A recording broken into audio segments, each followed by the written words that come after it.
men, qaynonangiz yaxshi ayol, qancha yaxshi bo'lsa, shuncha noshukur bo'ladi.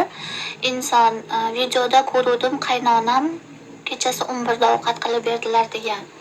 Men noshukurlik qilmayapman, qaynonamni yomon ayol ham demayapman. Shunchaki qaynonamga shuncha ovqat qilib berayotganlari, shuncha mehribon bo'layotganlari uchun men $1000 oshiq pul beraman bir oyda. Bu oy $2000 oshiq pul berdim. Tug'ilgan kunlari bilan birgalikda hisoblab $2000 oshiq pul berdim. Atak bir oyda $1000 oshiq pul beraman qaynonamga. Shunchalik mehribon bo'layotganlari uchun. Bismillah. Men bu yo'lni hammasini qilib qo'yaman. Shunchaki xafa bo'lganim, mayli nevaralarning pulini olaversinlar, mayli roziman. Bir og'iz aytib qo'ysinlar, chunki men o'g'lim-ku. Bir og'iz aytib qo'ysinlar, shuni men olganman, men registratsiya qilganman deb turib aytib qo'ysinlar bo'ldi.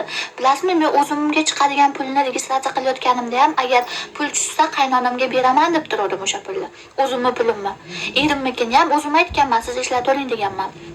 O'zi olib bo'lganlar, lekin undan keyin ham aytganman, o'zingiz ishlatib oling deganman. Meni pulimni ham bermoqchi edim. Registratsiya qilib bo'lganimdan keyin o'zimga o'g'limnikini qanday qilsam bo'ladi desam, men o'zi olib bo'ldim dedilar. Shundan keyin o'zim menga chiqqan pulni ham bergim kelmay qoldi.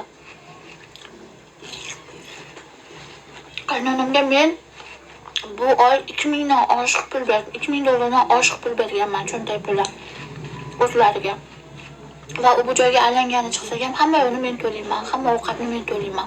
Hamma joy, uyga produktlarni ham men olaman. Bu tomonni hammasini qilib qo'yaman, lekin shunaqa qilganlari yoqmadi menga. Men o'g'limga oldindan aytib qo'yganlarida hech narsa bo'lmasdi. Ha, bemalol ishlatavering deyman men, 100%. Ha, ishlat, chunki u pul men uchun hech narsa emas. Men mayli u pul menga hech narsa emas u pul. Men ha ishlatavering deyman. Bir og'iz hurmat qilib aytib qo'yganlarida yaxshi bo'lardi.